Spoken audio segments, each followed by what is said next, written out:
Hello?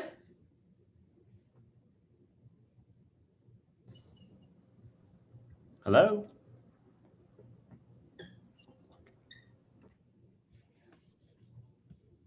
For the speakers, I think we can just stay on mute until the program begins. Okay, just testing.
Okay, hello everyone, and welcome to this panel discussion on GameStop tug of war between traditional and contemporary investing strategies. With the recent happenings between GameStop, Reddit, and Robinhood, are we witnessing, in the words of a Reddit user, a tug of war between tradition and the future, or will this game be stopped?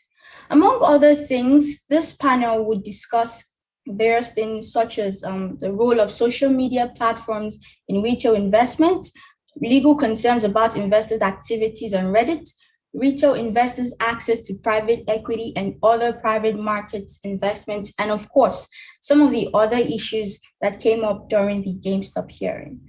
If you have questions, please feel free to use the Q&A icon at any point in time. And my name is Tolulope Awoyomi, a recent business and finance law LLM graduate of GW Law School. And it's my pleasure to introduce this incredibly smart and amazing set of panelists. And so I'll go ahead to do that. The first panelist we have is Bradley Bennett. Bradley Bennett was a senior partner in the White Collar and Corporate Investigations Group at Baker Botts LLP.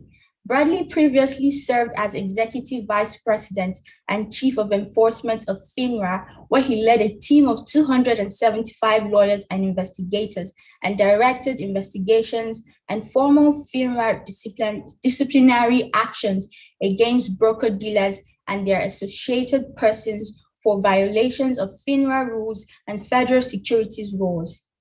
Bradley's private practice experience includes representing Fortune 100 issuers, representing the office of a senior member of Congress in connection with SEC review of the treatment of legislative information, and counseling senior management and boards on governance and compliance obligation under Sarbanes-Oxley. Glad to have you here, Brad. Our next panelist is Farah Guberman. Farah Guberman is a partner in the litigation department of Paul Hastings LLP. She defends corporations and executives in high-stakes investigations, trials, and internal investigations involving a wide array of regulatory enforcement and white-collar criminal matters, including those involving securities fraud, accounting fraud, and insider trading, to mention but a few. Farah has recently been recognized by Law 360 as one of the 5 national rising stars for White House and a legal lion for successes in her profile matters. Her work was shortlisted last year by Global Investigations Review as most important case of the year for its impact on future government investigations. Glad to have you here, Farah. Christopher Haley, who is also a co-moderator for this panel, is counsel in the registered funds practice at Simpson, Thatcher, and Bartlett LLP. He frequently counsels clients on the development of innovative retail products, complex asset management M&A transactions, and novel applications for SEC exemptive relief and investment company status issues under the Investment Company Act of 1940. Chris's practice focuses on advising registered funds, business development companies, investment advisors, and fund boards. Chris has served as the co-chair of the Investment Management and Broker-Dealer Regulation Committee of the DC Bar since 2017. Glad to have you here, Chris. And our last but definitely not the least panelist is Joshua Mitz. Joshua Mitz is an associate professor and Milton Handler Fellow at Columbia Law School, where he uses advanced data science for his research on corporate and securities law.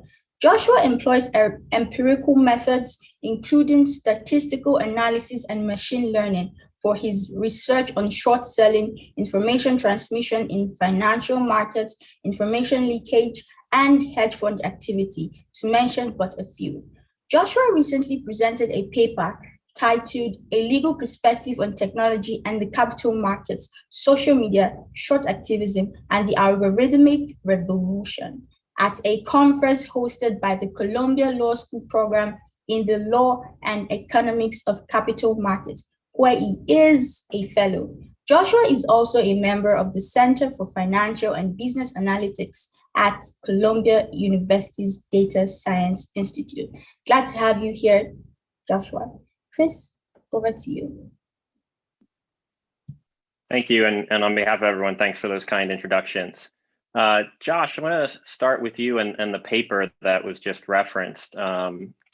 Keith Gill, who was the individual investor represented at last week's GameStop hearings, mentioned in his opening remarks that hedge funds, other Wall Street firms, they have teams of analysts and people gathering research and analyzing companies, but individual investors don't have those same resources. And that came up in an odd way where some of the House members were asking how many people were in the room with various panelists just for their testimony.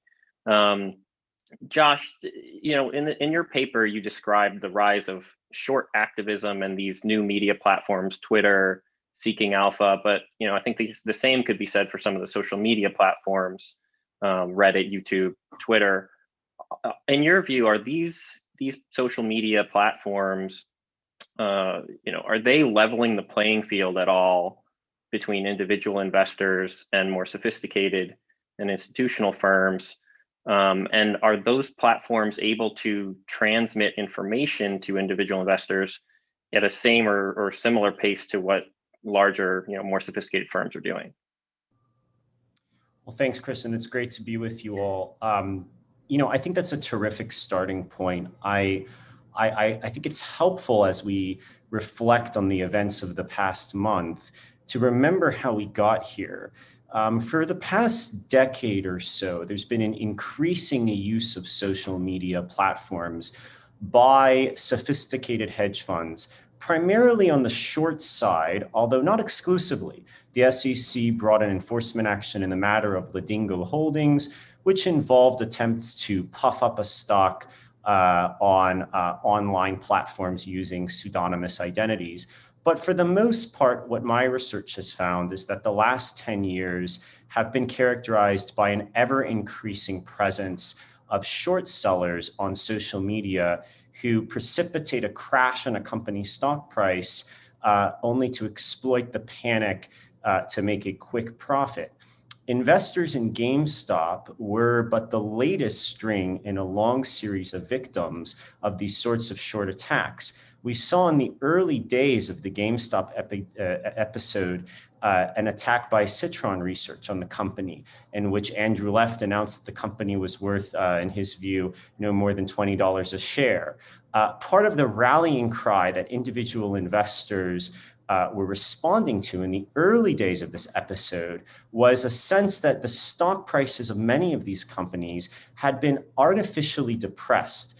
A concern that's really been around for quite some time, but the SEC has done little to address, both as a policy matter and an enforcement matter. These platforms, these new media platforms, really did enable investors for the first time to band together to say, we're going to, in effect, rebel against the downward pressure that's being applied to these stock prices. Now, this was a point that Roaring Kitty himself made in the hearing, that he's still optimistic about GameStop's valuation. And even if the price did way overshoot to the upside, I think it's important to remember the context. Individual investors, my research has shown, have been taken advantage of to the order of tens of billions of dollars by sophisticated short sellers and hedge funds. Prices have been manipulated downwards. I've established this through a series of papers.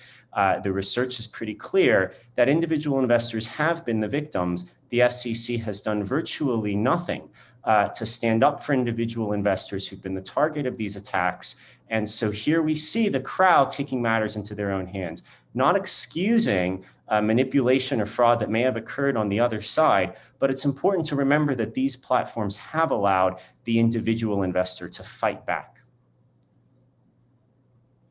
And Josh, in that sense, you mentioned pseudonymity on the part of the hedge funds. I think there's been some speculation as to whether individual investors are benefiting from that same phenomenon in terms of Reddit and in this particular, all the meme stocks. Do you see individual retail investors as able to benefit to the same extent as the hedge funds have in using pseudonymity to sort of affect a short type of strategy? Yeah, so the ironic thing about this episode and what we saw in the meme stocks is that in many ways, these individual investors were taking the strategies that had been masterfully deployed by short-sighted hedge funds who were executing a short investment strategy, whether that's the use of pseudonymity or in effect putting out a thesis that individuals could band together around. It does seem to be that pseudonymity has caught on, and it has been particularly facilitated by platforms like Reddit, which their CEO proudly said, we don't allow manipulation of the platform. But of course, that's a separate question. We're really interested in whether Reddit is being used to effectuate fraud or manipulation in the capital markets. I will say that I and 11 other securities law professors around the country have filed a rulemaking petition with the SEC, where we've asked the SEC to put down some basic rules of the road concerning the use of online forums to move stock prices, very simply applying what's known as scalping doctrine to say that one should have to be transparent about positions that are in fact contrary to what one is saying. And here's where the risk of pseudonymity becomes particularly acute. If I can in effect tell the market under a fictitious identity that I'm long or short a stock while trading in the opposite direction against my listeners, I could be in effect effectuating a form of fraud that's long been recognized in the pump and dump setting. So we've called on the SEC to make rules precisely because pseudonymity makes these sort of manipulative strategies particularly effective and particularly profitable. And Josh, is this similar or maybe a cousin of what you describe in your paper as negative activism? Well, I think negative activism is what we've seen on the short side, but now we're seeing a kind of positive social media driven activism on the long side. In part, just because I think for one reason, Robinhood doesn't allow the individual investor to short. It is sometimes harder to create a euphoria rather than a panic, but we see these techniques being really applied on both sides. The challenge is that the SEC, both from an enforcement and particularly from a policy standpoint, has really not come forward with any rules of the road for social media. So one obvious problem is posting that you're long or short a stock while having in fact an order or an intent at least to trade in the opposite direction of your listeners.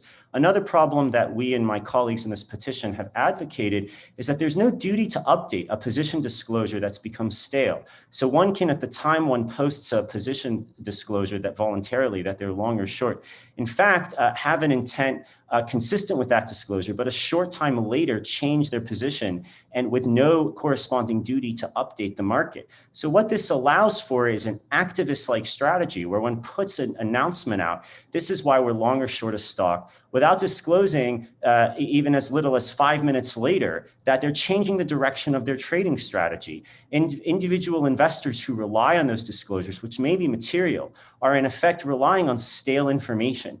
And even if the information was true at the time it was posted, that can lead to manipulative, in effect, trading strategies, which take advantage of these investors, a kind of activism at the expense of ordinary market participants who have no idea that the poster is, in effect, trading against them, exiting, taking money really from their pockets and pocketing those profits. Chris, I have a question for Josh. It's very interesting comments, but scalping, as you know, liability turns on whether or not you have a duty to the person you're making a recommendation to. So traditional scalping is your broker's recommending something to you as he's selling out as you move the price. Expanded in the Tokyo Joe case many years ago to include newsletter editors and people who are giving advice for a fee, right? But here we have people on a chat room who have no relationship or duty to their fellow chat room members other than the 10b5 one. If what they say is actually material and they're lying about it, they would be liable under 10b5. So I'm just wondering how you would reach that and how you expand scalping to cover that. Sure. Well, the Zwig case in the Ninth Circuit, it's granted a bit old, but that was a newspaper columnist who arguably had no duty to his readers apart from his position as a newspaper columnist. I think by analogy, one can think of these posters as very similar to the columnist in Zwig.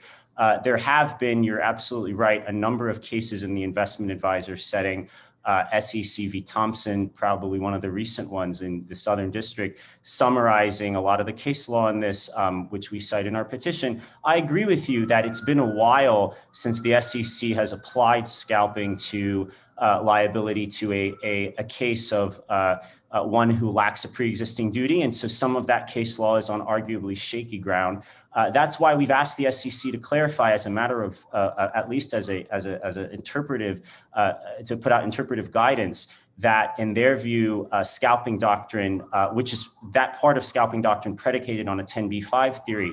And here the theory, just to be clear, would be a misleading omission. So it would be a half-truth theory. So the duty would arise from the general half-truth duty to disclose facts which would be necessary to make what was said in the context of what was said not misleading. And here the claim would be, as it was in Zwig, that if one puts out a statement as to their position disclosure while harboring an intent or even having having placed orders in the contrary direction, that in fact is information which is necessary to be disclosed so as to render the voluntary position disclosure not misleading.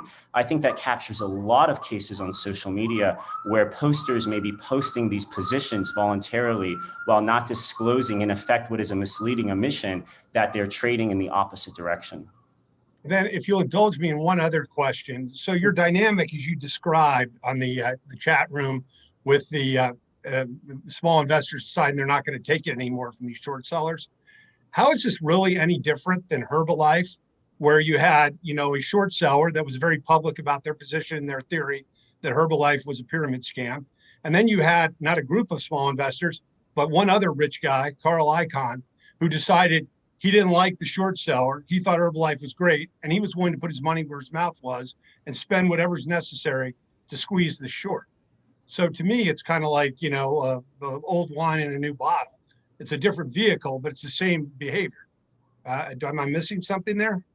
I agree with you completely that the mere expression of contrary sentiment, whether it's to the upside or to the downside, is probably in and of itself not fraudulent or manipulative. I think there's a number of facts that we could be unaware of we don't have all the information in the public record. One possibility could be contrary trading intent under the scalping view. That is to say, it would be one thing if one has a genuine view. I mean, if you go to the ATSI and other cases where the courts have dealt with the claim that intense short selling is manipulative, the courts have said, well, there's nothing really different about intense short selling from intense long buying. But of course, those were cases where that was the extent of the claim. There wasn't a claim that there was, in fact, contrary trading behavior saying one thing while doing another.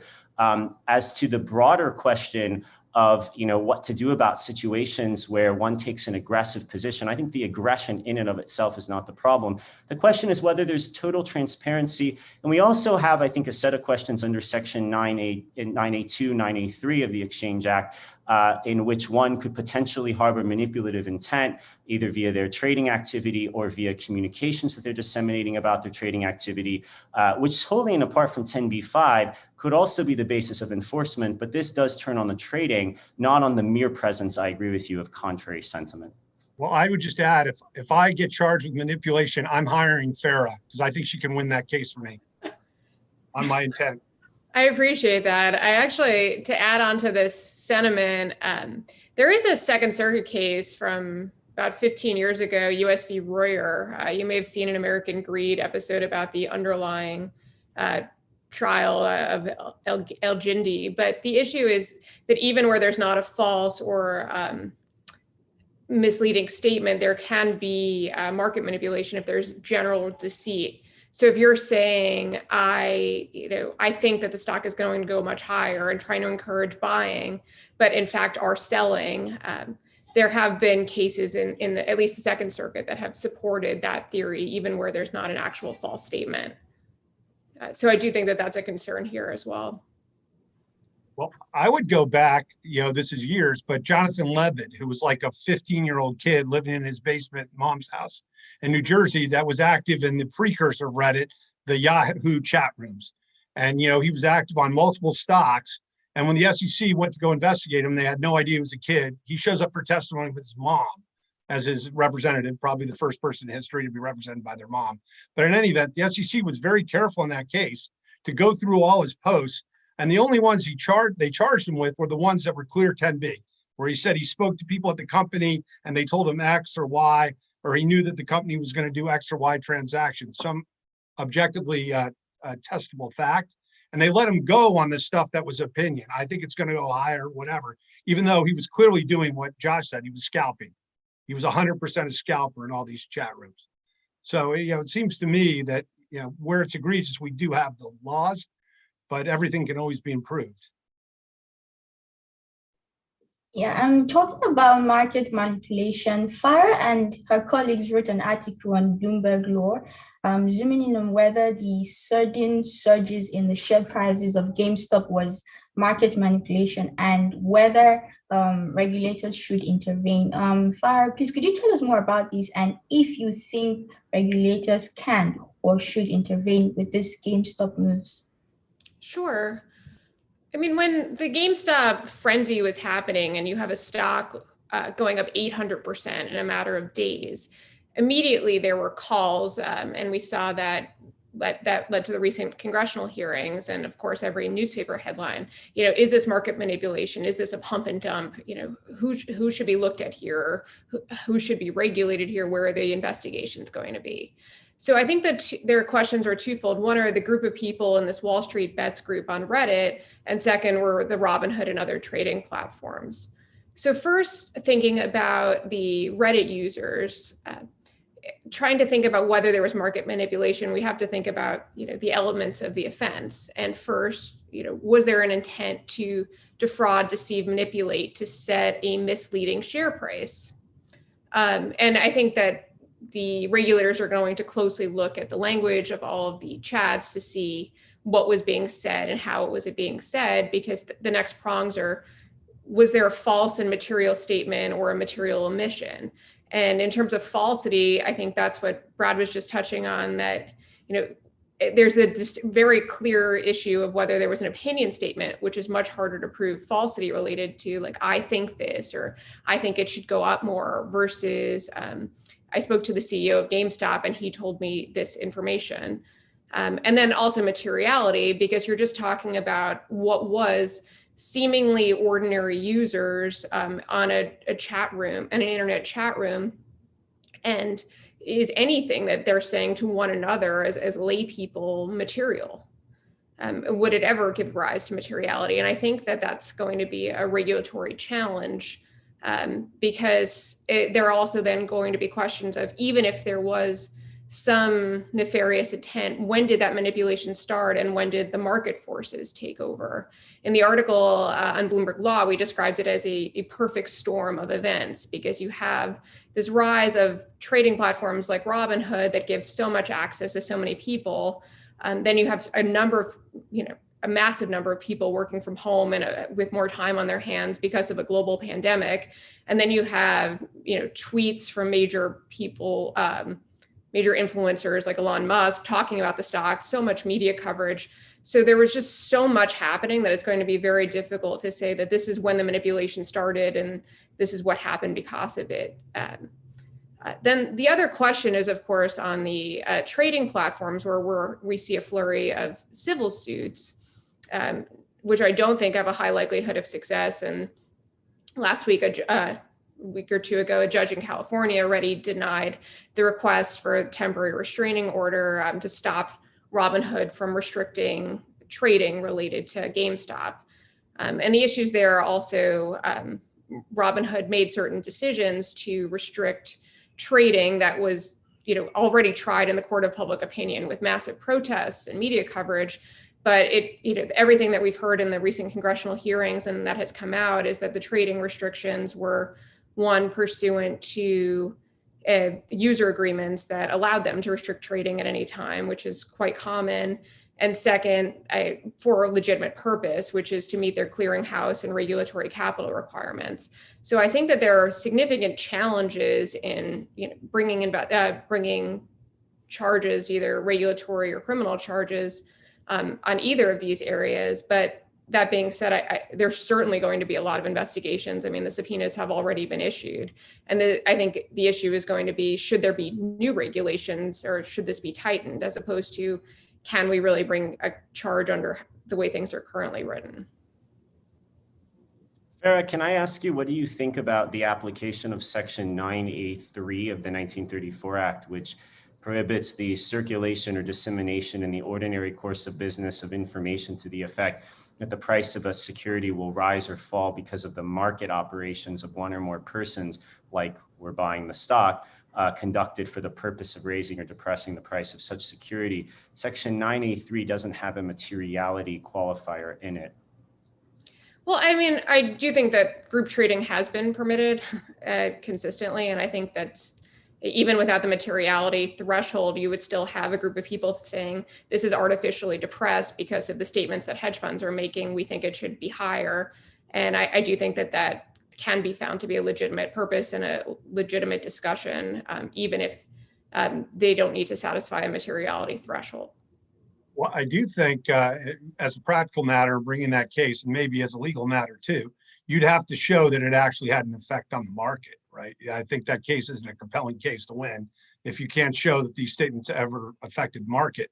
And I think when you have here, like Farah said, a group of people in this community, thousands, right, who post their opinions and offer each other encouragement, some of whom, Josh, you correctly point out, are more influential than others, right? Some of them have way more followers. Some of them are known to everyone.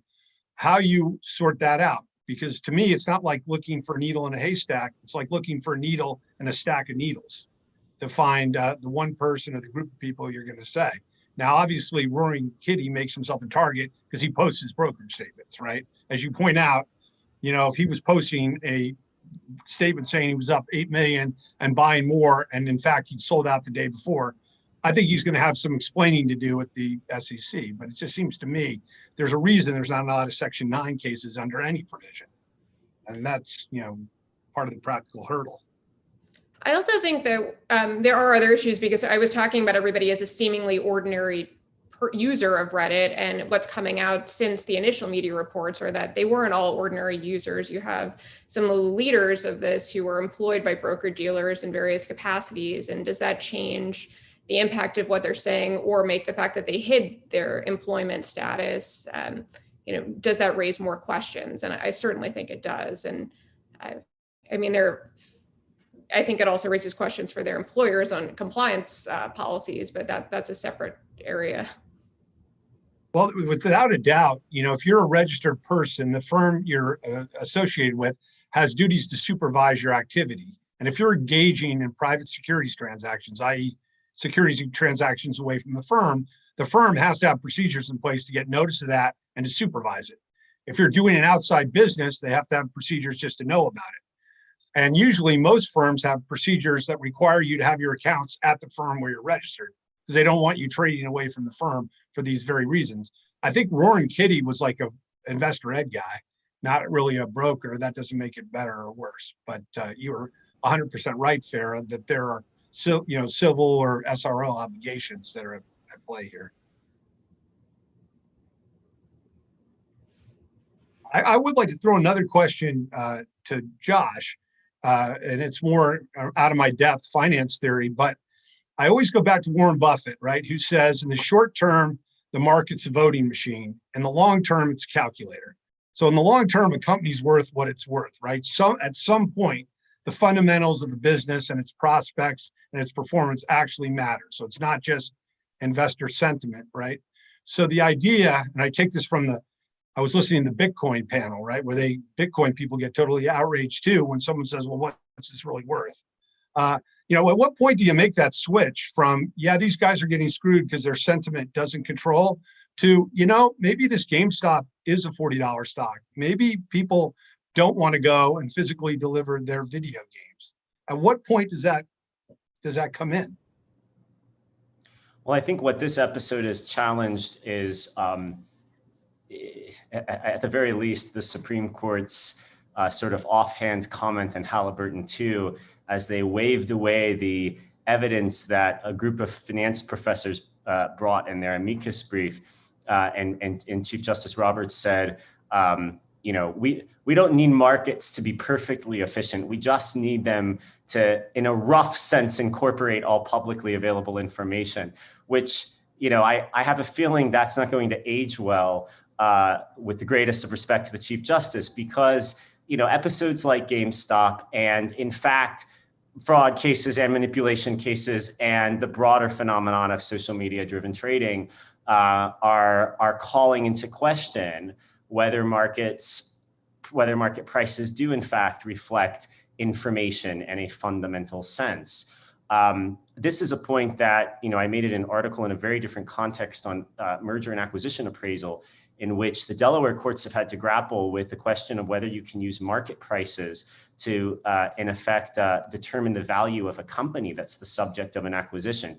And I think what these episodes are doing is calling into question these assumptions of market efficiency.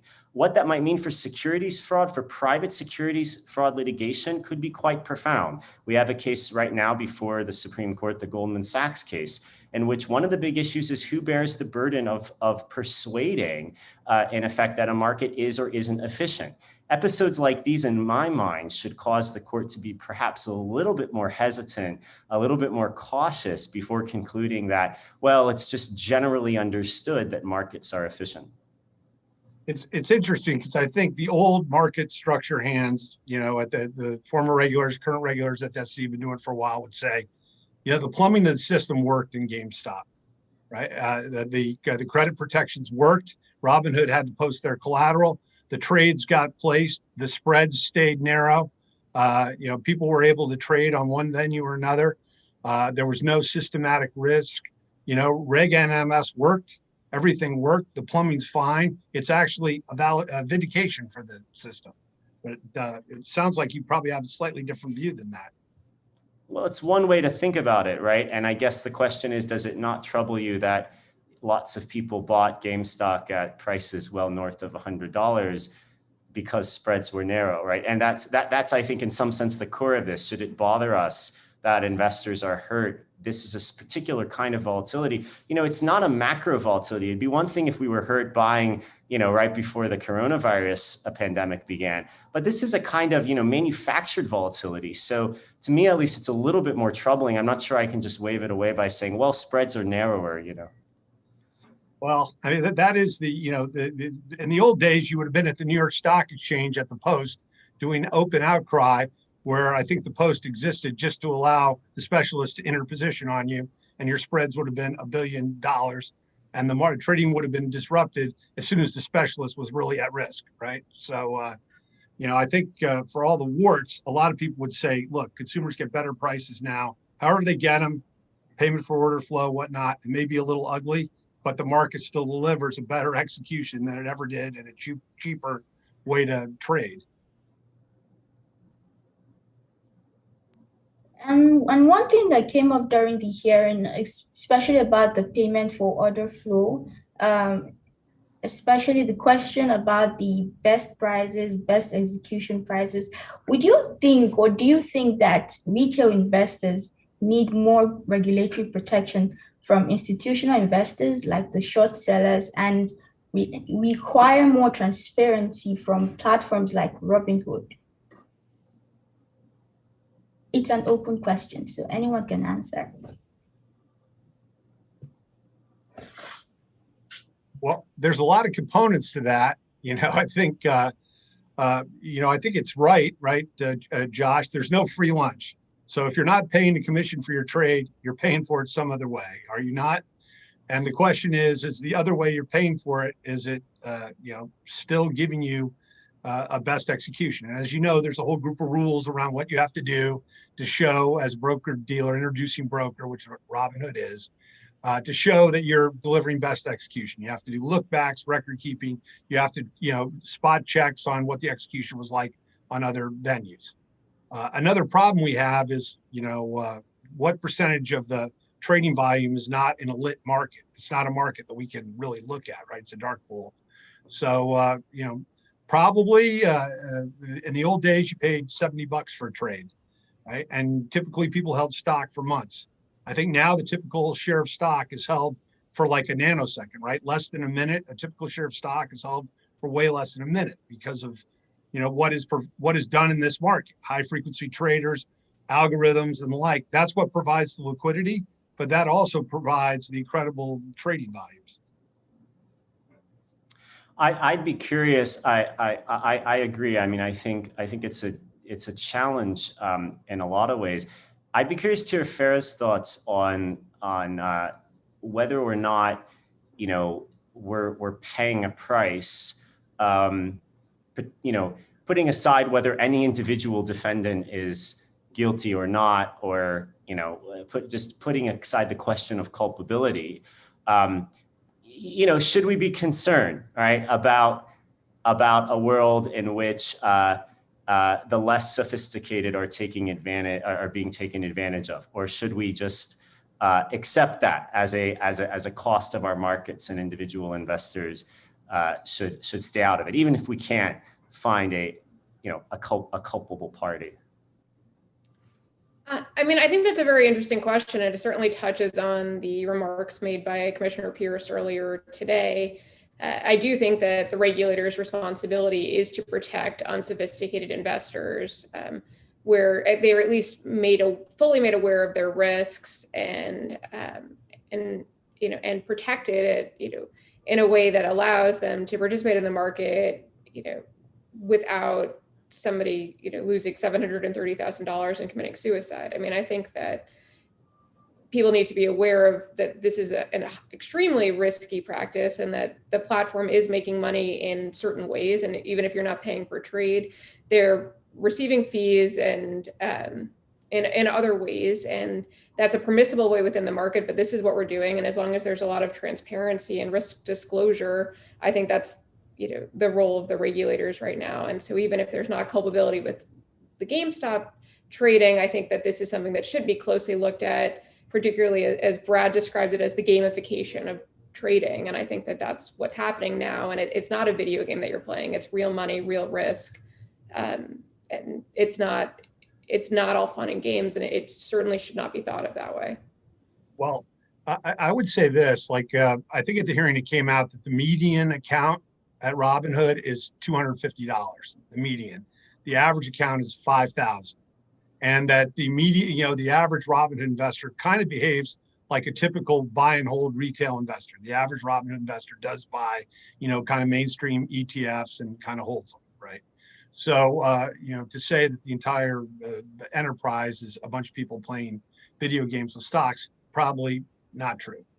I would say that also, if you're trading in small numbers, like the traders who have been, kind of featured in the Wall Street Journal, people lost $2,000-$3,000. Well, maybe that's a cheap way to learn the lesson of touching a hot stove. Maybe that's a cheap way to learn that, better than to be taken by Madoff when it's your entire retirement savings. But, to me, at some point, if your platform encourages active trading and rewards that with confetti and the like, and encourages, kind of the frenzy, you're making a recommendation, or at least you have to be judged under the customer communication rules, which require a good faith and a basis for someone to evaluate what you're telling them. But I do think kind of with millennials or Gen Z or whatever they are, whipping themselves into frenzy in a chat room and then going out and trading the stock, not an indication of value of the stock, not an indication of problems in the market, but behavior that you have to learn from. Because at the end of the day, the stock's worth what it's worth. It's worth something that's tied to its underlying economics. So I would say, at the hearing, there's probably some legs to look at, like what Professor Josh said, to look at, should there be broader rules about what you say in these chat rooms? Broader kind of, could scalping be like a tender offer rules? You don't have to use the information in connection with making a trade for it to be insider trading under a tender offer. You just have to have it. So your information, you might not have to have a duty, but if you scalp, you're still a scalper under some kind of subset of the rules. I think they will look at, should short sales be more transparent? They will look at payment for order flow, but the fact of the matter is payment for overflow, when they look at it, they're going to find out clients have to pay, investors have to pay some other way. So is there a cheaper way for them to pay? One thing I'll say on this point is I tend to agree that there's very little that can be done, unfortunately, to the Robinhoods of the world, or should be done to in some way halt individuals from stop individuals from gambling. I mean, it's sort of like saying, casinos are at fault because people go to casinos. That being said, we aren't operating in a regulatory vacuum. So take Rule 15C3.1. So we have a net capital rule for broker-dealers, but we don't have any requirement that broker-dealers satisfy their net capital obligations in a way that does not involve suspending trading privileges. One could easily imagine an obligation perhaps similar to what we have in the banking setting, where customer access to trade is just a rule that one cannot violate. And it would be a breach of one's regulatory obligations to satisfy their net capital requirements by suspending customer trading. So I think, there is a little bit of a paradigm of it's all or nothing that we heard from Vlad in the hearing. Well, this was a once in a, blue moon, 300 million odd event. Well, you could have higher capital requirements that anticipate volatility. GameStop went up by 400% almost from the beginning of January till the week before it all happened. So this wasn't like they had no warning of the impending volatility. We just kind of ran it a little, they ran the engine a little hot. They ran the car on a tank of gas that was pretty close to empty. And then later said, oops, sorry, we had to raise $3 billion. And so that's something where in my mind, regulators could step in and say, that's not the way you do this, that if you do this, that's going to be a breach of your obligations, that you need to be capitalizing upfront, just like a bank. There should be a prudential layer where we step in and say, we don't want retail investors to pay the price for your undercapitalization. Well, it's interesting, very interesting, because I agree with you. Robinhood said, look, 2 days before the capital call, our net capital requirement was 100, our clearing deposit was $128 million. So it went up 30-fold or whatever the math works out to be. But, you can have a broker dealer that has $5,000 net cap. There are $5,000 net cap broker dealers. So you can have a broker dealer with less capital, an introducing broker dealer, than it takes to start a McDonald's, far less. And that's kind of part of the democratization of finance, I think. But I agree with you that one of the other things that will take care of this, if it works the way it's supposed to, is blockchain, right? Because if blockchain, you won't have to have these big swings because everything will settle instantaneously, right? And then you don't have the credit risk that you're protecting against for these $3 billion deposits. And they were trying to get at that too by saying, I'm sorry, I thought by saying at the hearings, well, it should be not T2, it should be T1, which would, I presumably, reduce it. But Farah, I'm sorry, I interrupted you. No, I was actually going to say that the same thing, is that changing the settlement dates from T+3 to an immediate settlement would a quick way, I think, for a regulatory fix here. And we can use the crypto markets as a model in that respect. They're a little slow is one problem, right? You have a lot of transactions, but maybe there'll be some innovation there.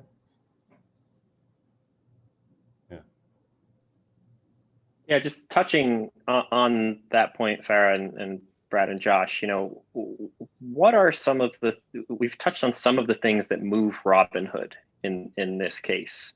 There's been speculation, was it hedge funds that moved Robinhood? Clearly, the T+2 settlement is something that in the hearings last week, folks were suggesting that even if we went to T+1, never mind same day or instantaneous settlement, that the capital requirements would be significantly less. Of these factors, if any of you had to put the blame for the halting of trading or the situation Robinhood found itself in, do we think it's any of those, T+2 or hedge funds or payment for order flow or any of those factors? Well, I'm going to go out on a limb here and say, if a hedge fund did call up Robinhood and say you should suspend trading, I'm getting killed. Even Farah couldn't get them off that call. Yeah, so I'm going to say that probably didn't happen, right? I'm probably going to say that the capital requirements built, as I said, unprecedented volume. That's what I'm going to say. I think nobody would embrace a functioning blockchain that quickly settled transactions more than the firms, more than the clearing firms, nobody, clearing brokers. No one would embrace that more. The less capital that's required, the better for everybody. But I may be wrong on that.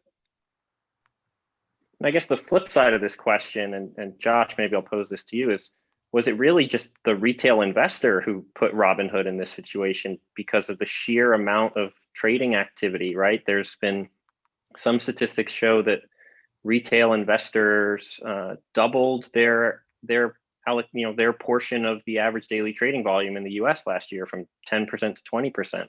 Some of that may be pandemic driven or not, but how much of just the sheer activity of retail investors is the cause here?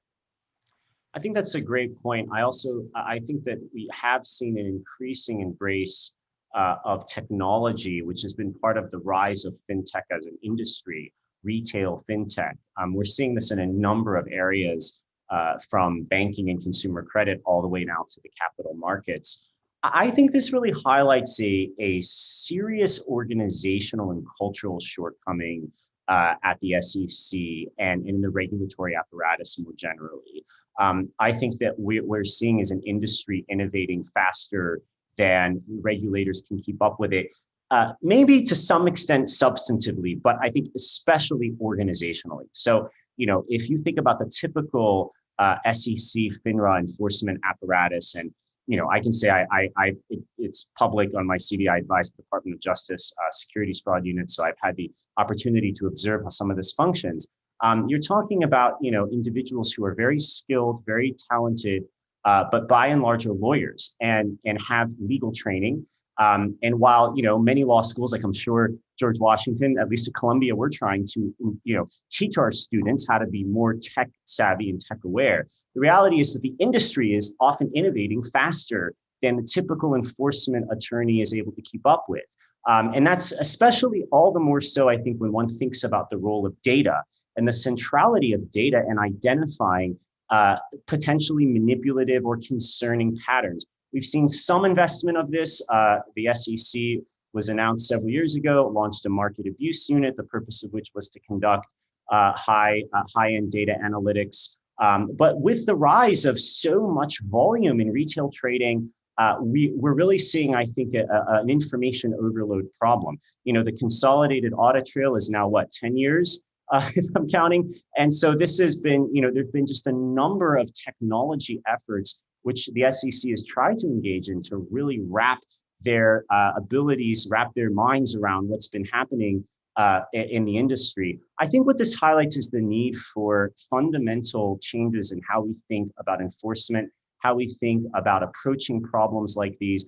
We need to have data scientists sitting alongside lawyers, in my opinion, throughout the SEC.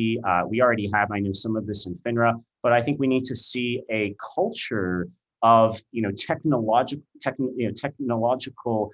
competence that looks like, okay, we're now seeing a trend of retail investors participating more and more using these apps. Where are the problems likely to crop up? Can we step in real time and stop concerning patterns that are emerging in the markets before they end up costing individual investors in this way? This is a paradigm shift, and I think it is prompted by the rise of retail, because we might not have been so concerned if a hedge fund crashed and burned, but when individuals are, having serious consequences to mental health, and this in fact inflicts a harm on society more generally, that might be a justification to say, no, regulators can't just come in 6 months, 9 months later and try to figure out what happened. They need to be on top of the data in real time. And I think that's a real shift that technology is prompting. Well, as you know, the SEC does not have a tape of every transaction that happens during the day. The closest thing to a complete tape is at FINRA in their market regulation department. And they run a series of patterns, hypothetically, well more than over 100 patterns looking for manipulation. But the problem is, it requires human intervention, because those patterns generate alerts, but somebody has to look at it and decide. And getting a pattern that only turns out positives is a pretty tough job. So you end up with either like 0 alerts or 10 million alerts that someone's sorting through. The manipulation cases, layering, spoofing, are more likely to be made by the exchanges themselves, because someone complained, because somebody who's an option seller or whatever is on the short end of it and has said, look, here's some trades that hit me from these firms. They had to have been related. That's where the best layering spoofing cases have not come from some overall data management, as Josh said. It's come because someone had the goods and dropped the dime. And what you really need is failed data scientists, algo writers from the huge firms to go be willing to be regulators, so they can tell you, here's what these algos are doing and here's where you should look. But Josh is absolutely right. It's like the biggest data problem in history, right? It's the largest, CAT is the largest data amalgamation project ever attempted. And can you do something in real time? Because for an enforcement lawyer, Josh is 100% right.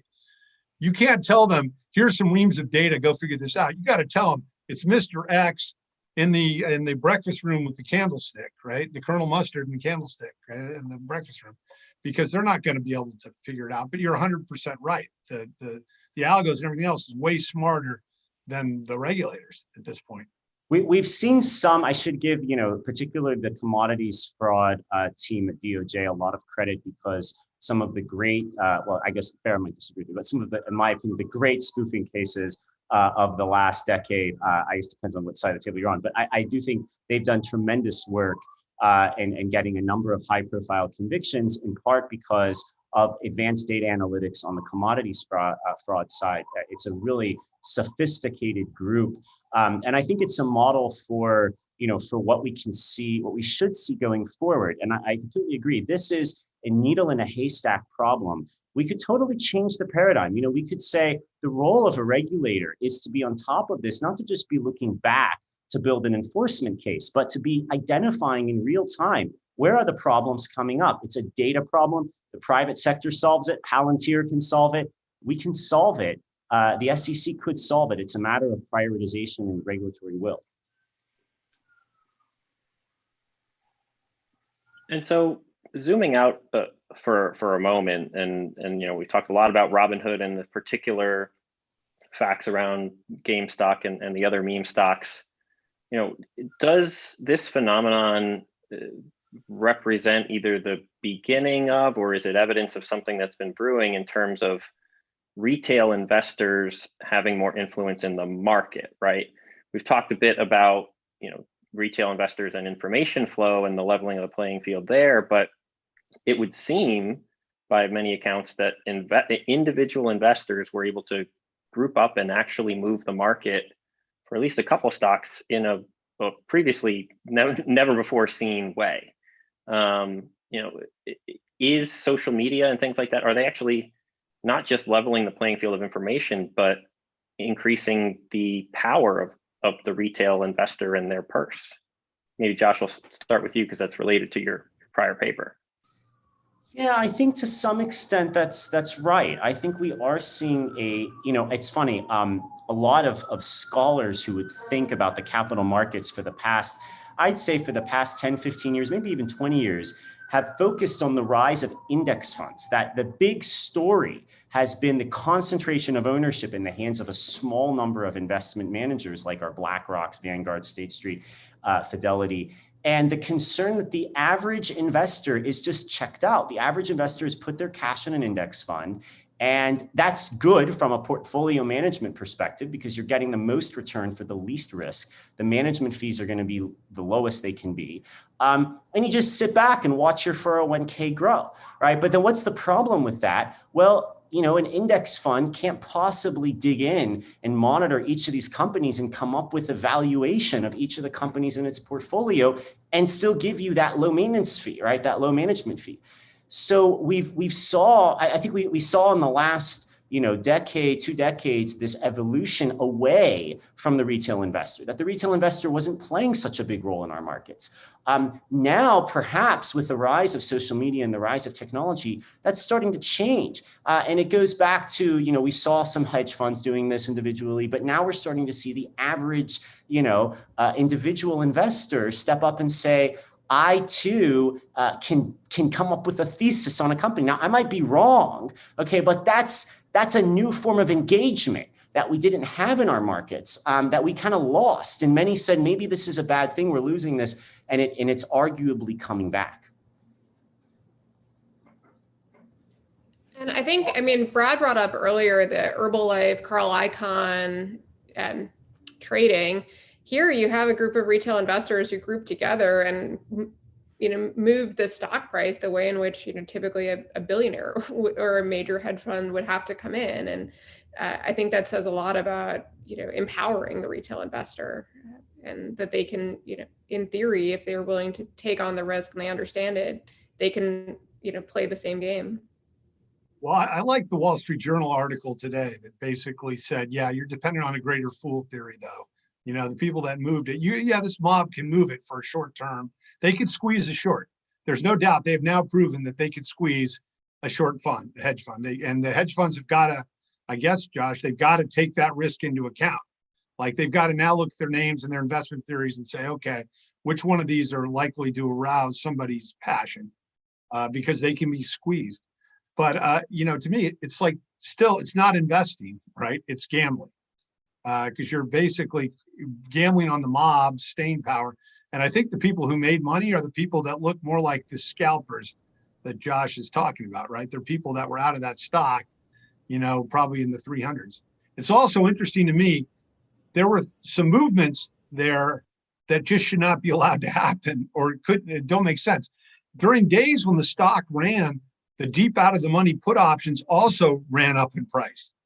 So, the stock's increasing $100 a share, and put options with exercise prices that are like $200 below the trading price are going up in value. So, how is that possible? But for, something going on in this market that we haven't properly evaluated.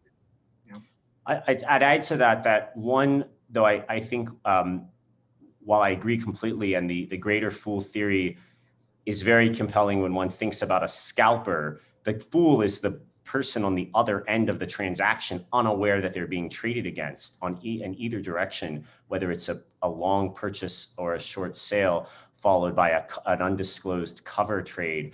But I think, to Farah's point, it's not fully clear. I mean, this goes back to our broader discussion of market efficiency. It's not fully clear whether the counterparty, at least early on, was in fact a fool. This depends on whether we think that the price was depressed. I mean, part of what Roaring Kitty kept saying was that, I bought GameStop when it was $5. I keep calling him Roaring Kitty because he was so insistent he's not a cat. But what Mr. Gill was saying, I bought it when it was $5 a share. All right, now, so, we can all probably agree the company's not worth $300 a share, or $200, and maybe not even $100. But there is an open question as to whether it was foolish to buy at $10 or $15, or whether the organized opposition early on to Citron's report, which said this is a $20 stock, and everyone said, no, let's go in. It could have been that the company is a $30 stock or $40. We don't really know. And so I think part of the challenge here is that we can't fully reject that this might be, in fact, a new kind of participation in the market, that maybe 95% is a story of the greater fool, but that there could be this kernel of value that's being added.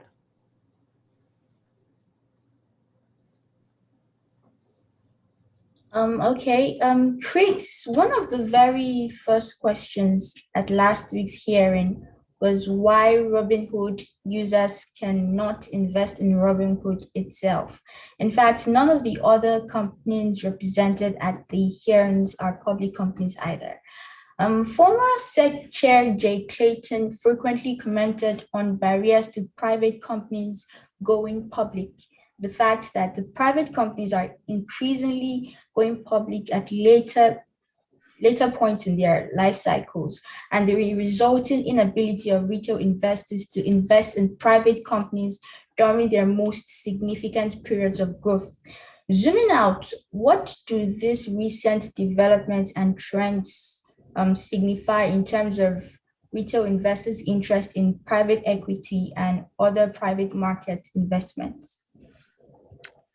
Yeah, so I approach this meme stock phenomenon from a significantly different angle than our other speakers, I think. To me, the interesting and the most fascinating part of it is just the amount of attention that this received, both from the media and the average American. I mean, during the height of trading on January 27th, GameStop was the most Googled term on Google, with over 10 million searches in the US.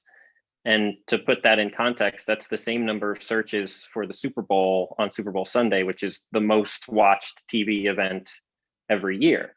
So, that coupled with, the subreddit Wall Street Bets gaining 5 to 6 million users and being visited hundreds of millions of times a day by others, that's what caught my attention. And, I don't want to read too much into this, but there has been an increasing dialogue and around the idea of democratizing the U.S. investment system, right? And that was mentioned a number of times. That specific term was brought up a number of times at the hearing last week. And I think it's potentially GameStop, coupled with the phenomenal interest in SPACs this year, is maybe what proponents of democratization would point to as evidence of the retail investor being more interested in the types of strategies that have historically been reserved for the very wealthy and sophisticated institutional investors. Something that I mentioned earlier is retail investors during the pandemic seem to be twice as active in the markets, representing now 20% of all trading volume. And, I think, one of the things that proponents of democratization point to is that in the US, the number of public companies, which are the primary way that retail investors get to invest in the market, that number has declined over the years. And there are a couple reasons for that. Some of them are regulatory. You have to file public financial statements if you're a publicly traded company. You also have to deal with short sellers, which a number of CEOs of prominent public companies really don't enjoy having to deal with. But the other thing that I'm not sure that the average person realizes, I'm sure our panelists do, but there's also been a significant change in America's retirement system, where we've gone from a defined benefit system being the dominant way that folks save for retirement, and that's what you typically think of as a pension plan. And we've seen a dramatic shift toward 401ks or defined contribution plans. And the reason that ties to private markets is that a pension plan, one of the ways that they generate returns for their pension holders are they can invest in private equity funds and other private market types of investments. And when I say private markets, I don't just mean private equity, but private debt, real estate, infrastructure, natural resources.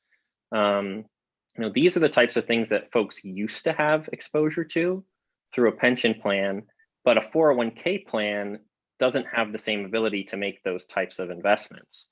So, I think, I remember when I was younger, when I was in college, every athlete everywhere was starting to wear Under Armour, and it was the best thing on the market.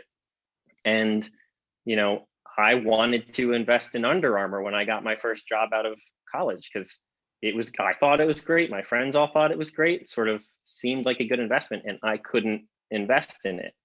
I didn't really understand why at the time. I was a fifth grade teacher and didn't really have the background I do today, but I could see why retail investors get frustrated that, they can't, a Robinhood user loves the app, has done well for themselves, sees all this buzz. I could see why they're frustrated that they can't invest in a company that they like. Well, it's interesting because you're on the same side as Chair Clayton was at the SEC, right? He thought that one of the biggest tragedies was that the mom and pop investor didn't have access to a broader range of investments, and that the public companies, as you pointed out, there are fewer public companies than there are ways to invest in them, right? So they wanted it to make it more attractive to be a public company and offer broader opportunities. On the flip side of that, and it's something I lived very much in coming out of 2008, 2009 at FINRA, is complex products require complex thoughts. And if you're basically recommending them to people, and that's really what triggers it, if the broker, dealer, investment advisor is recommending them to somebody, they got to understand them. They got to understand in whose best interest it is to own those products, and then they got to understand or make sure they're held in a way consistent with how the products are structured. So it was very easy coming out of 2008, 2009, because you would see products in retail accounts that were being held counter to what it said in the prospectus. So products that had significant tracking errors, i.e., they really didn't follow the market the way a novice would think, like especially inverse and levered products. They say in the prospectus, they're short-term hedging, hold them for a day or two. and people would hold them for like 8 or 9 months en masse. So at some point, I used to say, yes, there's democratization of investment on one hand, which I totally agree with you, Christopher. On the other hand, you can't give a circular saw to a 5-year-old and expect something good to happen, right? So somewhere in the middle is the balance we need to strike. Oh, I think that's absolutely right. And I mean, even to take that example a little bit further, right? The auction rate securities market in 2008, 2009 was something that institutions and individuals were holding. They thought these were highly liquid, cash management types of investments. And even the sophisticated folks had no idea that these auctions could freeze up and your money could just get locked up, right? And so I do think there's a distinction between a sophisticated investment and a strategy that is maybe, a private equity strategy isn't actually all that complicated, right? The work of it, the hard part is, the underwriting, the research, the picking of the company, but it's an equity investment by and large. We'll set aside all the fees and other complicated aspects for purposes of this discussion, but I think when at least I'm thinking about democratization, I'm thinking about the more straightforward strategy just in the bulk of the US market that a retail investor is not allowed to make. They can't hold a loan of a private company. They can't hold stock in a private company. And I think that's more likely where we would see changes to level the playing field a little bit. And there are some ways to access these things today, right? I think if you're going to access private markets, it's largely through a registered investment company wrapper or a business development company wrapper, right? Those are funds that are registered with the SEC. They themselves file public financial statements. They're managed by a registered investment advisor who has a fiduciary to the fund, and they have to have generally a majority of independent directors overseeing that advisor. So I think, that's where you can get some of these investments. And I think REITs sort of fall into a similar category for real estate.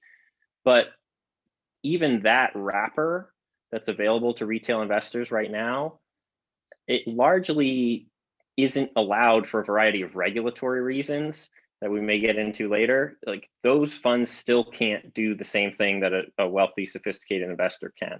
I think private credit is maybe as close as you get through business development companies. And for those that don't know, business development companies largely step in for banks and provide financing to smaller and middle market private companies. So that's private debt. That's probably the most accessible of the private markets for an average retail investor today.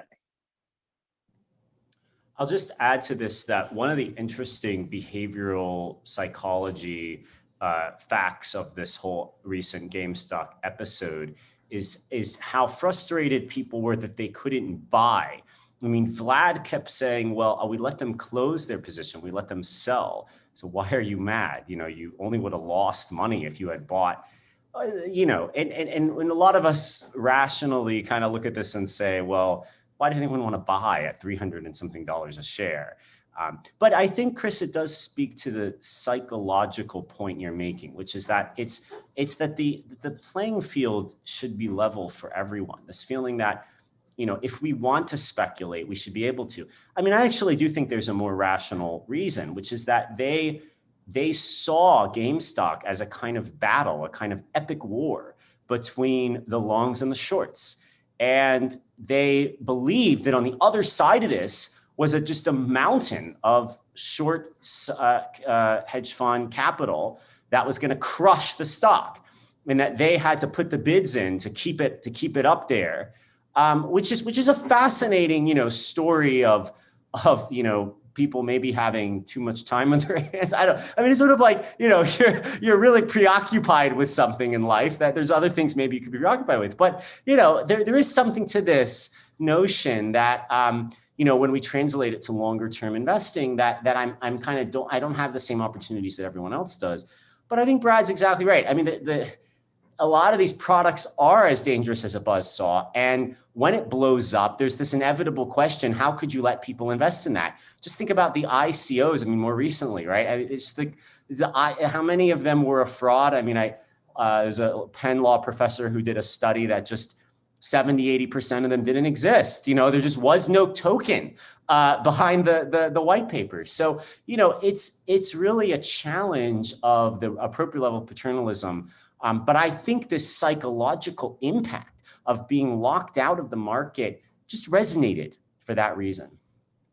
You know, it's interesting, like for the retail investor, like you're talking about the base retail investor, their number one problem is they don't save money to invest, right? So the number one problem of retirement investors is they don't save money for their retirement. The number two is they're prone to do the worst possible things, right? They would sell at the height of the down market and they would buy, they would buy when the market's at bubble heights, right? So they won't stay invested. And then over time, I really think if you look over time, no matter how fancy you get, you can't outperform, no manager can outperform an index. You know, if you can buy the S&P, I'll take the S&P. You take whatever wrappers and everything else you want, and let's check back in 15 years and see who's at. But I'll take VOO, the Vanguard, Fortune 500, right? And we'll see what happens. So, you know, to me, it's a very interesting question whether or not, you know, even active hedge funds can't beat the index over time, right? We looked at, I think it came out today and said the top 25 hedge fund managers made $32 billion last year. So how did they do that if not for the fact that there's some market inefficiency of people paying for their advice, right? And one of them was Simon, whose two public funds were down 20 and 30%, but lo and behold, their private fund that's for employees was up 75%. So, so to me, I'm not sure that there's like the man behind the curtain in The Wizard of Oz actually is any better than, just investing in the index. I do think that's a little apples and oranges though, right? Because, as you point out, and as was in possible SEC Chair Gensler's book maybe 20 years ago, the idea that an index fund on the S&P 500 versus a active fund, there's some pretty strong evidence that the passive fund is better for investors. But here we're talking about investments that an index fund can't invest in either, right? So in some ways, I think, 50, 70 years ago, when folks' retirement plans were in a pension fund where the pension was picking the investments for them and could pick these investments, folks had exposure to this stuff that they just don't have now. And it's also a bigger portion of the pie that is unavailable to them now. So it's kind of, I think the active passive debate is separate and apart from this, right? No one is saying that you switch from a typical 60-40 diversification between stocks and bonds more and allocate everything to alternative private market investments. But if you give people just a little piece of it, the argument is there's less volatility to those investments and potential for upside. If you've been able to invest in Uber 5 years ago as opposed to a year or two ago, you missed out on some stuff. This is totally anecdotal, but I have kids that are in their 20s, and one of their friends was crowing how they made $3,500 on GameStop options trading, and so their two sentences were: first was, I made $3,500 trading GameStop options. The second sentence was, Mr. Bennett, what's an option? All the more reason why those in the industry would say, hire a fiduciary investment advisor to pick these things for you, right? It's kind of the myth of the mutual fund. A bunch of folks who can't afford a professional advisor pool their capital and then hire one together, right? That's the idea. I do have a final question for all panelists, which is more like a concluding note. So what's the way forward for retail investors? Well, I'll chime in first, and because it ties into my last remarks. I think the way forward for retail investors on a broad level, especially with respect to the private markets investments I was talking about, is the SEC needs to change a couple of things to really broaden that playing field. And I think there is a bit of a growing consensus on, if you're going to level the playing field at all, you would do it through the types of funds that I reference, and do it in such a way that either, a typical investment company could invest in the private equity or private other funds that make these investments, or you make it easier for the registered investment company to invest side by side with affiliated private funds. Both of those systems are either not available or currently very broken, and not really practically something that the asset management industry can offer these types of products in.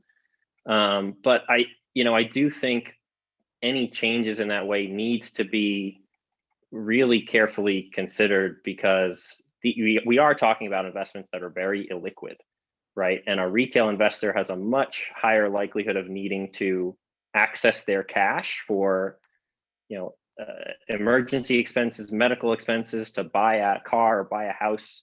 And they do need appropriate protections and some way to get liquidity in those investments. So I think there's a lot of wood to chop to make that happen, but I do think we're going to get there at some point, and that might, to Josh's earlier point, make people feel like they're more a part of the American investment system if they're not locked out of now the majority of companies that are formed here.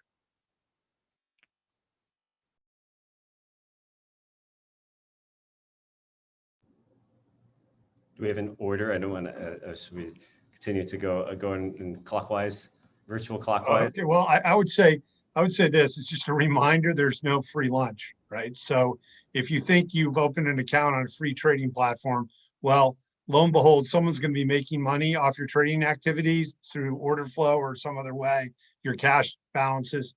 And, so be aware that when they're encouraging you to do something, there's a reason for that. It might not always be in your best interest. Just like, as Professor Josh has so eloquently put, if you're on a chat room and you think you're getting free investment advice, it's probably likely that at least morally you're being scalped. And if a hedge fund is going public with their short analysis, it's not because they really love to ferret out bad companies. It's because they have something else going on. So, that's my closing observation. I'll just add to that. It is, I think, and this goes to some of the debates we were having early on. I think this whole episode does challenge the reach of classical fraud and manipulation law. And here to our debate that Farah and I had over the application of some of these statutes.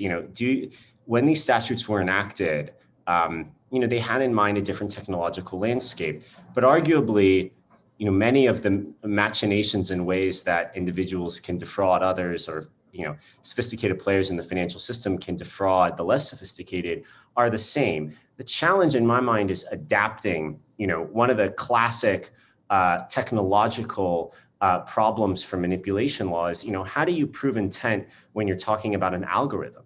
How do we even ascribe intent? The way that we would classically prove intent via a smoking gun email, we meant to manipulate the market, or we meant to engage in fraud.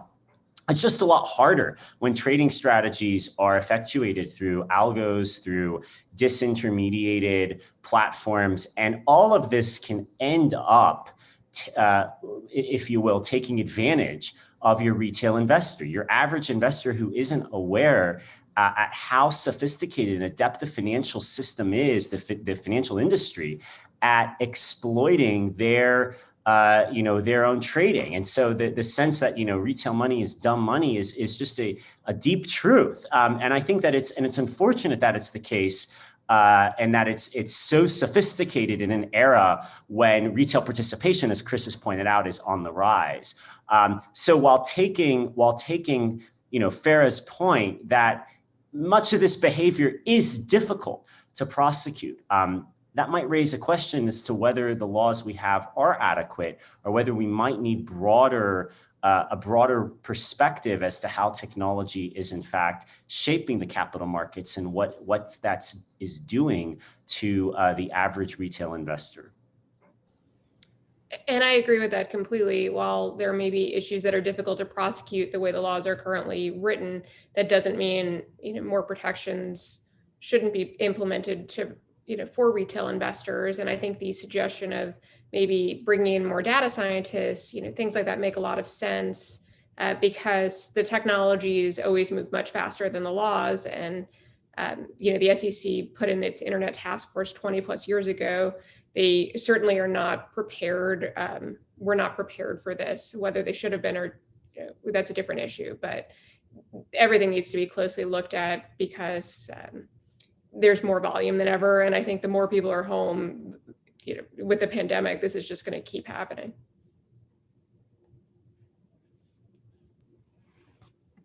Well, there's no free lunch, as Brad said, and the need for more data scientists to be regulators. That sounds interesting too. And of course, in my opinion, I do think that right now we have two sets of investors, retail investors. We have the traditional, those who before COVID were retail investors, and then the contemporary, that's those who are, because they're stuck at home, they just have to, they've taken a new hobby for retail investments. Thank you so much, Farah, Josh, Brad, and Chris for coming. You were so phenomenal. And before we end this panel, I would really like to thank Abby Zwick for putting this panel together. She really did a great job. And thank you so much. Yes, and thank you to the audience for your rapt attention. And please, the conference continues tomorrow with another insightful panel discussion on addressing issues in digital taxation, a US and EU perspective. Thank you very much, everyone, and have a nice day. Bye-bye.